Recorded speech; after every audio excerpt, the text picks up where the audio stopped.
아침에 눈을 떴는데 일어나기가 싫습니다. 몸이 아픈 것도 아닌데 그냥 아무것도 하기가 싫습니다. 밥을 먹어야 하는데 입맛이 없습니다. 씻어야 하는데 귀찮습니다. 해야 할 일이 있는데 손이 가지 않습니다. 혹시 지금 이런 상태이신가요? 나는 왜 이럴까? 다른 사람들은 다 잘 사는 것 같은데 나만 왜 이렇게 힘들까? 이렇게 살아서 뭐하나? 이런 생각이 드십니까? 여러분, 오늘 제가 꼭 전해드리고 싶은 말씀이 있습니다. 성경에도 여러분처럼 무기력하고 우울하고 심지어 죽고 싶다고 말한 사람들이 있었습니다. 놀랍지 않으십니까? 하나님의 위대한 선지자들도 믿음의 영웅들도 여러분과 똑같은 감정을 느꼈습니다. 엘리야는 로뎀나무 아래 앉아서 여호와여 넉넉하오니 지금 내 생명을 거두어 주옵소서라고 기도했습니다. 다윗은 내 영혼아 내가 어찌하여 낙심하며 어찌하여 내 속에서 불안해하는가라고 탄식했습니다. 욥은 내가 태어난 날이 저주를 받았으면 좋겠다고 말했습니다. 하나님께서는 이들을 어떻게 대하셨을까요? 혼내셨을까요? 버리셨을까요? 아닙니다. 하나님께서는 이들을 품어주셨습니다. 위로해 주셨습니다. 그리고 다시 일으켜 세우셨습니다. 오늘 이 말씀을 통해 여러분도 하나님의 위로를 받으시기 바랍니다.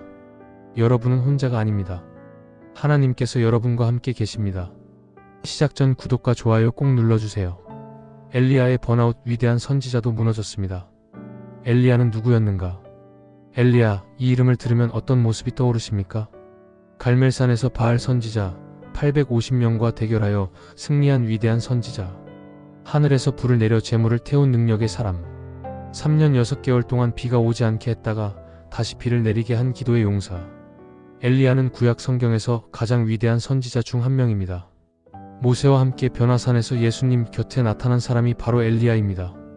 그만큼 하나님께서 인정하신 믿음의 사람이었습니다. 그런데 이 위대한 엘리야가 어느 날 로뎀나무 아래 주저앉아서 이렇게 기도합니다. 열왕기상 19장 4절입니다. 여호와여 넉넉하오니 지금 내 생명을 거두어 주옵소서 나는 내 조상들보다 낫지 못하니이다. 잠깐 여기서 멈춰보겠습니다. 하늘에서 불을 내린 사람이 850명을 상대로 승리한 사람이 왜 갑자기 죽고 싶다고 했을까요? 무슨 일이 있었던 걸까요? 갈멜산 대결 직후의 상황. 갈멜산 대결은 엘리야 인생의 정점이었습니다. 열왕기상 18장을 보면 엘리야는 아합 왕과 이스라엘 백성 앞에서 바알 선지자 450명, 아세라 선지자 400명과 대결했습니다. 누가 진짜 하나님인지 가리자는 것이었습니다. 바알 선지자들은 아침부터 저녁까지 춤추고 소리 지르고 심지어 자기 몸을 칼로 찔러가며 바알을 불렀습니다. 하지만 아무 응답이 없었습니다. 그때 엘리야가 나섰습니다. 제단을 쌓고 제물을 올리고 심지어 물을 3번이나 부었습니다. 그리고 기도했습니다. 아브라함과 이삭과 이스라엘의 하나님 여호와여, 주께서 이스라엘 중에서 하나님이 되심과 내가 주의 종이 됨과 내가 주의 말씀대로 이 모든 일을 행하는 것을 오늘 알게 하옵소서. 그 순간 하늘에서 불이 내려왔습니다.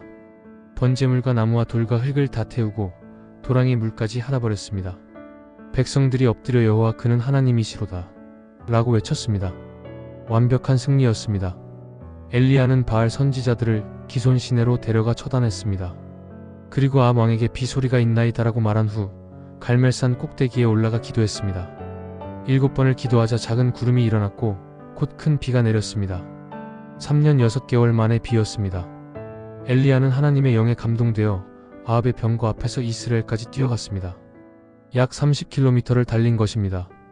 이것이 엘리야 인생 최고의 날이었습니다. 이세벨의 협박. 그런데 바로 다음 날 모든 것이 무너졌습니다. 단 하나의 메시지 때문에 아합 왕이 집에 돌아가 왕비 이세벨에게 모든 일을 알렸습니다. 이세벨은 바알 숭배의 중심인물이었습니다. 그녀의 아버지가 시돈 왕 엣바알로 바알의 대제사장이었습니다. 이세벨은 바알 선지자들의 후원자였고 그녀가 데려온 선지자들이 다 죽임을 당한 것입니다. 이세벨이 엘리야에게 사자를 보내 말했습니다. 열왕기상 19장 2절입니다. 이세벨이 사자를 엘리야에게 보내어 이르되 내가 내일 이맘때에는 반드시 내 생명을 저 사람들 중 한 사람의 생명과 같게 하리라. 그렇지 아니하면 신들이 내게 벌을 내리고 더 내리기를 원하노라 하니 내일 이맘때까지 너를 죽이겠다. 이 한마디에 엘리야가 무너졌습니다. 열왕기상 19장 3절입니다. 그가 이 형편을 보고 일어나 자기 생명을 위하여 도망하여 어제까지 850명 앞에서 담대히 섰던 사람이 여자 한 명의 협박에 도망쳤습니다. 어제까지 여호와는 하나님이시다. 라고 외쳤던 사람이 오늘은 두려움에 떨며 광야로 달아났습니다. 여러분, 이것이 인간입니다.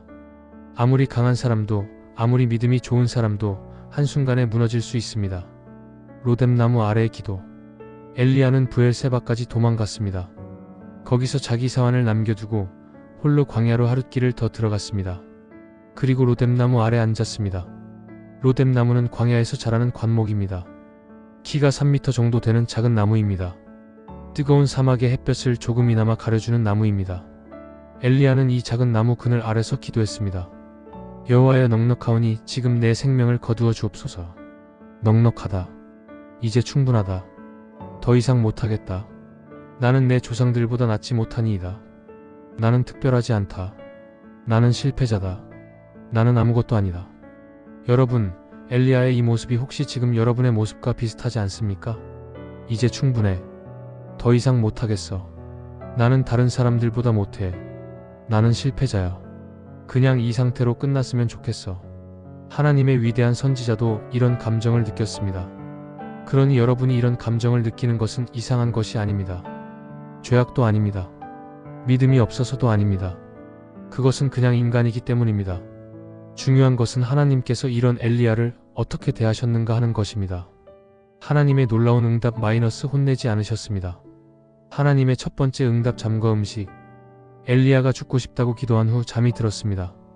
그때 하나님께서 천사를 보내셨습니다. 천사가 엘리야를 어루만지며 말했습니다. 열왕기상 19장 5절입니다. 일어나서 먹으라. 엘리야가 눈을 떠보니 머리맡에 숯불에 구운 떡과 물 한 병이 있었습니다. 여러분, 이 장면을 잘 보십시오. 엘리야는 방금 하나님께 죽여달라고 기도했습니다. 하나님을 섬기다가 지쳐서 포기하겠다고 선언한 것입니다. 그것도 이세벨이라는 한 여자의 협박에 무너져서. 하나님께서 어떻게 하셔야 할까요? 엘리야야, 네가 어제 갈멜산에서 뭐라고 했니? 그렇게 큰 소리 치더니 이게 뭐냐? 정신 차려. 이렇게 꾸짖으셔야 하지 않겠습니까? 그런데 하나님은 그렇게 하지 않으셨습니다. 천사를 보내서 밥을 먹이셨습니다. 여기에 아주 중요한 교훈이 있습니다. 무기력하고 우울할 때 우리에게 가장 먼저 필요한 것은 설교가 아닙니다. 책망도 아닙니다. 교리도 아닙니다. 잠과 밥입니다. 우리의 영혼과 몸은 연결되어 있습니다. 몸이 지치면 마음도 지칩니다. 잠을 못 자면 우울해집니다. 밥을 안 먹으면 무기력해집니다. 엘리야가 왜 무너졌을까요? 갈멜산 대결은 엄청난 영적, 육체적 소모였습니다. 850명과 맞서 싸우는 긴장감, 하늘에서 불이 내려오는 것을 보는 감격, 바알 선지자들을 처단하는 격렬한 행동, 비를 내려달라고 7번 엎드려 기도한 간절함, 아합의 병거 앞에서 30km를 달린 체력 소모, 그리고 바로 다음날 이세벨의 협박. 엘리야의 몸과 마음은 이미 한계에 도달해 있었습니다. 그 상태에서 충격적인 소식을 들으니 무너진 것입니다. 하나님께서는 이것을 아셨습니다. 그래서 먼저 쉬게 하시고 먹게 하신 것입니다. 2번 먹이신 하나님. 엘리야가 먹고 마신 후 다시 누웠습니다. 그랬더니 천사가 다시 와서 어루만지며 말했습니다. 열왕기상 19장 7절입니다. 일어나 먹으라, 내가 갈 길이 멀다. 한 번이 아니라 2번 먹이셨습니다. 여러분, 하나님께서 내가 갈 길이 멀다고 말씀하셨습니다. 이것은 엘리야의 인생이 아직 끝나지 않았다는 뜻입니다. 하나님께서 엘리야를 위해 예비하신 일이 아직 남아있다는 뜻입니다. 지금 무기력하고 우울하신 분 기억하십시오. 여러분의 인생도 아직 끝나지 않았습니다. 하나님께서 여러분을 위해 예비하신 일이 아직 남아있습니다. 지금은 잠시 쉬어가는 시간일 뿐입니다. 엘리야가 그 음식을 먹고 40일 밤낮을 걸어서 호렙산, 곧 하나님의 산에 도달했습니다. 그가 거기서 굴에 들어가 잤습니다. 40일 동안 걸었습니다. 천사가 준 음식 한 끼의 힘으로. 하나님께서 주시는 양식에는 그런 능력이 있습니다. 여러분이 지금 지쳐 있다면 먼저 쉬십시오. 잠을 자십시오. 밥을 드십시오. 그것이 죄가 아닙니다. 하나님께서 엘리야에게 하신 것처럼 여러분에게도 먼저 쉼을 허락하십니다. 하나님의 질문, 내가 어찌하여 여기 있느냐? 3800-4500. 호렙산 굴에서 엘리야가 자고 있을 때 하나님의 말씀이 임했습니다. 열왕기상 19장 9절입니다. 엘리야야, 내가 어찌하여 여기 있느냐? 이 질문의 의미를 생각해 보십시오. 하나님께서는 엘리야가 왜 여기 있는지 모르셨을까요? 아닙니다. 전지하신 하나님께서 모르실 리가 없습니다. 그렇다면 이 질문은 비난의 질문일까요? 내가 왜 여기 있어? 내 자리는 여기가 아니잖아. 아닙니다. 이것은 초대의 질문입니다. 내 마음을 말해봐. 내가 왜 여기까지 왔는지 이야기해봐. 엘리야가 대답했습니다. 열왕기상 19장 10절입니다. 내가 만군의 하나님 여호와께 열심히 유별하오니 이스라엘 자손이 주의 언약을 버리고 주의 제단을 헐며 칼로 주의 선지자들을 죽였고 오직 나만 남았거늘 그들이 내 생명을 찾아 빼앗으려 하나이다. 엘리야의 마음속 이야기가 쏟아져 나왔습니다. 저는 열심히 했습니다. 정말 열심히 했습니다. 그런데 아무도 안 바뀌었습니다. 저만 남았습니다. 이제 저마저 죽게 생겼습니다. 이것이 번아웃의 핵심입니다.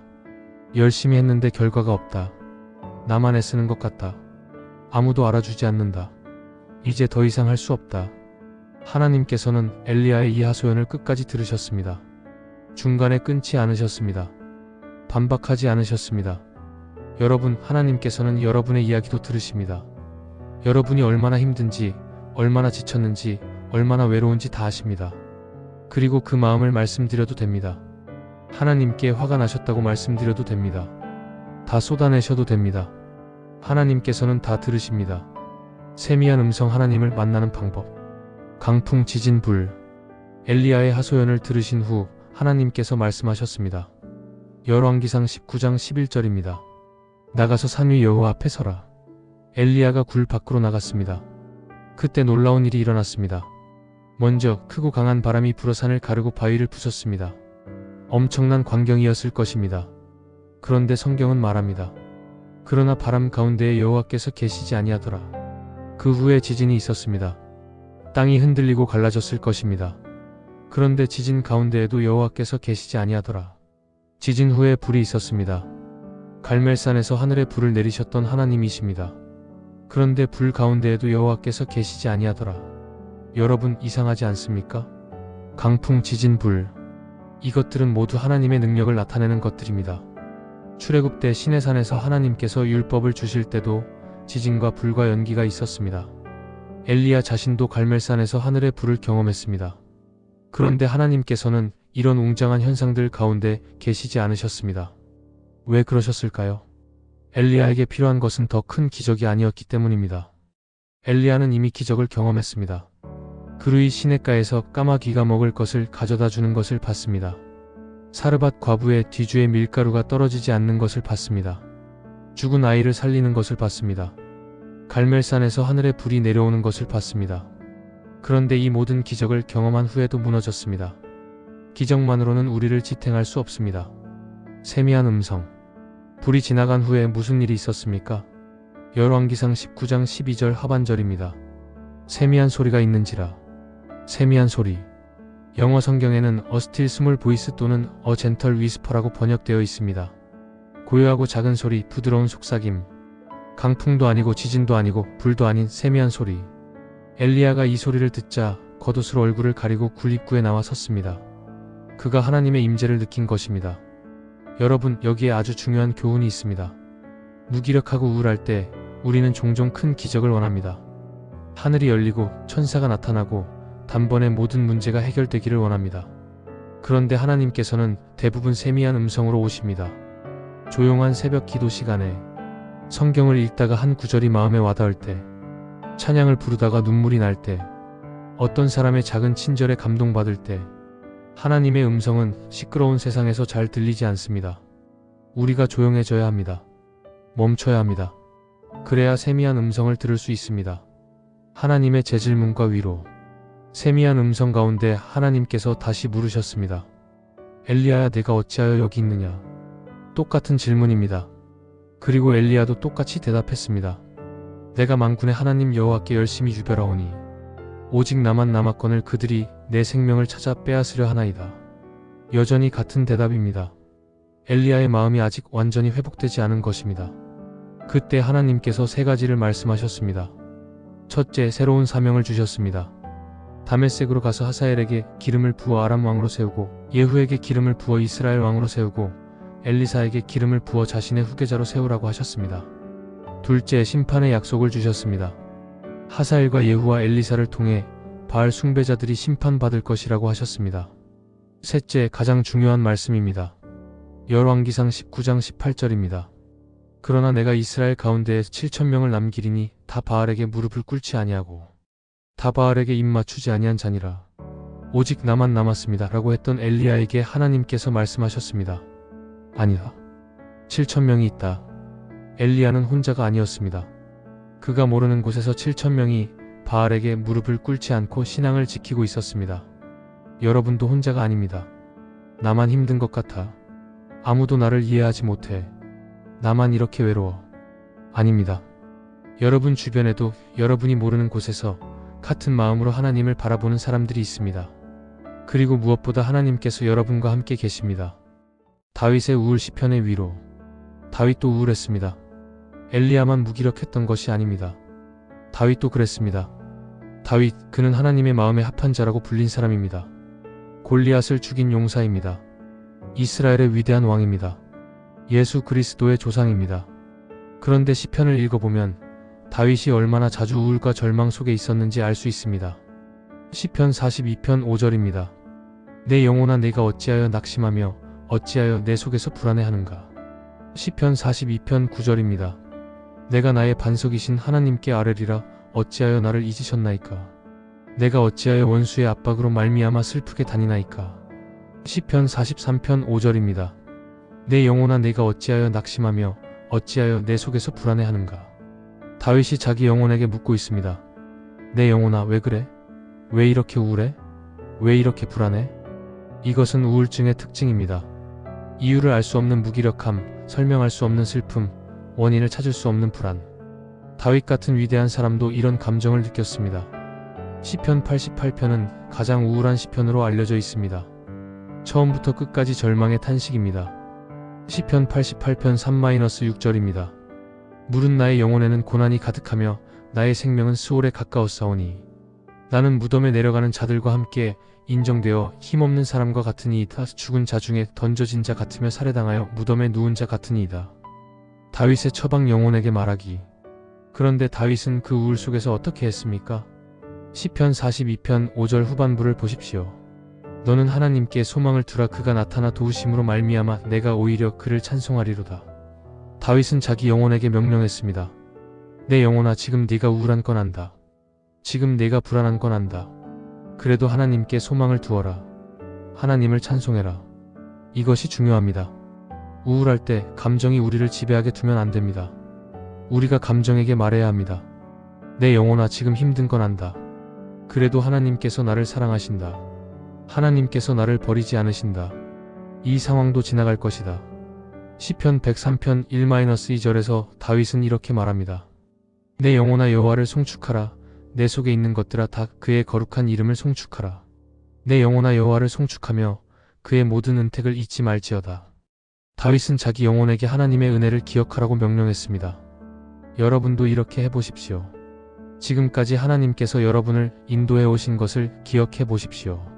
힘들었던 때 도와주신 것, 위험에서 건져주신 것, 필요를 채워주신 것, 외로울 때 위로해 주신 것. 우울함은 우리에게 아무것도 좋은 게 없어라고 말합니다. 그 거짓말에 넘어가지 마십시오. 하나님의 은혜를 기억하십시오. 시편 23편 가장 위로가 되는 말씀. 우울하고 무기력할 때 가장 많이 읽히는 말씀 중 하나가 시편 23편입니다. 여호와는 나의 목자시니 내게 부족함이 없으리로다. 시작부터 선언입니다. 하나님께서 나의 목자이시다. 그러므로 나는 부족함이 없다. 그가 나를 푸른 풀밭에 누이시며 쉴만한 물가로 인도하시는도다. 푸른 풀밭 쉴만한 물가. 지친 양에게 목자가 해주는 일입니다. 쉬게 하고 먹이는 것입니다. 엘리야에게 하나님께서 해주신 것과 똑같습니다. 내 영혼을 소생시키시고 자기 이름을 위하여 의의 길로 인도하시는도다. 영혼을 소생시킨다. 무기력하고 죽어가는 영혼을 다시 살리신다. 내가 사망의 음침한 골짜기로 다닐지라도 해를 두려워하지 않을 것은 주께서 나와 함께 하심이라.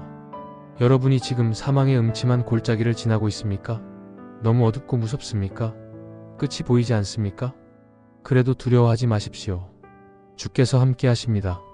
주의 지팡이와 막대기가 나를 안위하시나이다. 목자의 지팡이는 양을 인도하고 막대기는 양을 보호합니다.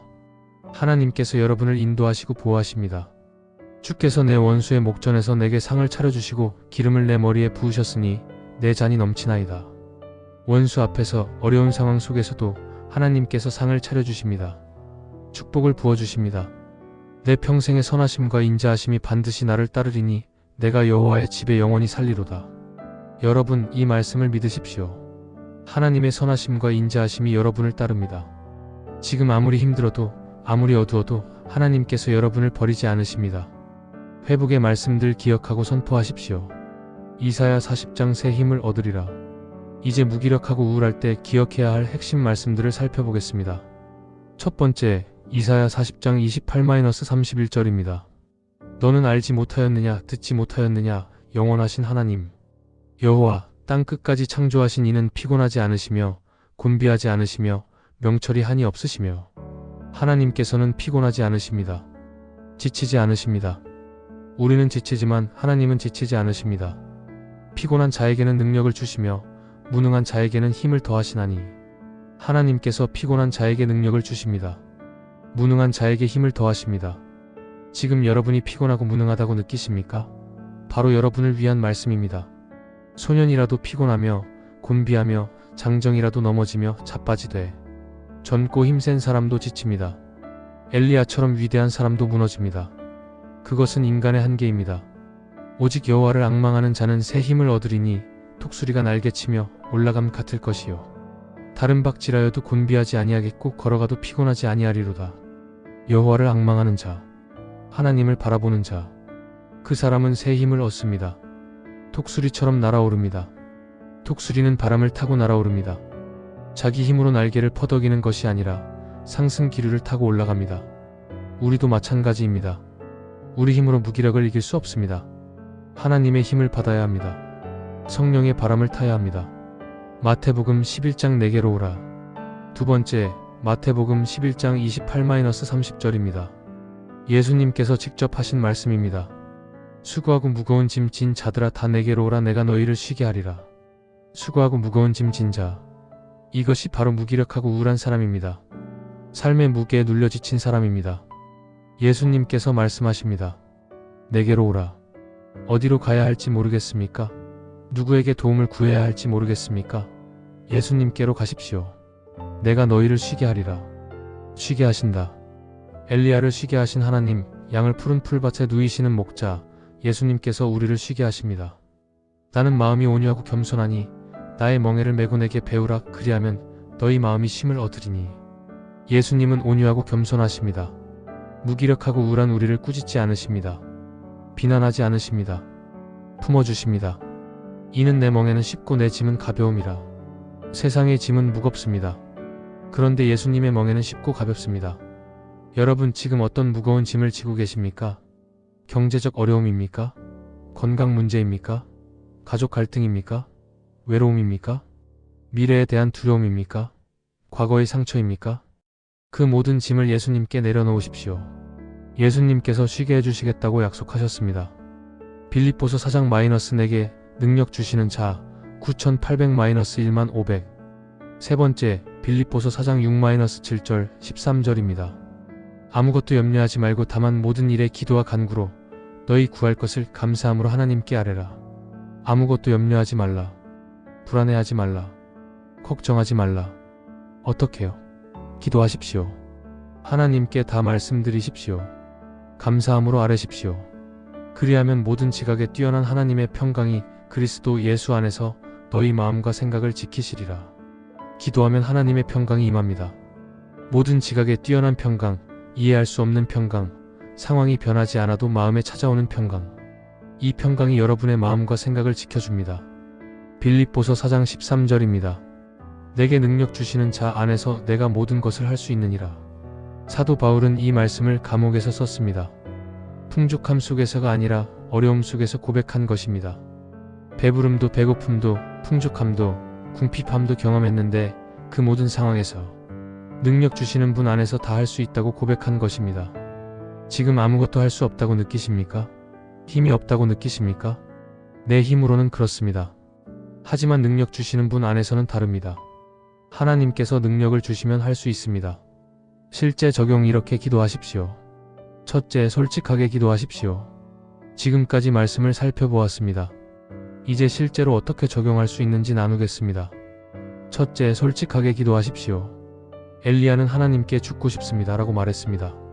다윗은 어찌하여 나를 잊으셨나이까 라고 물었습니다. 욥은 내가 태어난 날이 저주받았으면 좋겠다고 했습니다. 이들은 하나님께 솔직했습니다. 예쁜 말로 포장하지 않았습니다. 하나님께서는 여러분의 솔직한 기도를 원하십니다. 하나님, 지금 너무 힘듭니다. 아무것도 하기 싫습니다. 왜 이런지 모르겠습니다. 도와주세요. 이렇게 기도하십시오. 하나님께서는 다 아시고 다 받아주십니다. 둘째, 말씀을 읽고 선포하십시오. 둘째, 말씀을 읽고 선포하십시오. 무기력할 때는 성경을 읽기도 힘듭니다. 그럴 때는 짧은 구절이라도 읽으십시오. 오늘 나눈 말씀들 중에서 하나만 골라서 매일 읽으십시오. 여호와는 나의 목자시니 내게 부족함이 없으리로다. 시편 231. 오직 여호와를 앙망하는 자는 새 힘을 얻으리니. 이사야 4031. 수고하고 무거운 짐 진 자들아 다 내게로 오라. 내가 너희를 쉬게 하리라.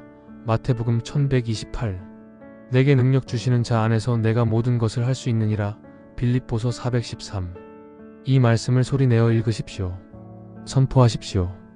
감정이 따라오지 않아도 믿음으로 선포하십시오. 셋째, 작은 것부터 시작하십시오.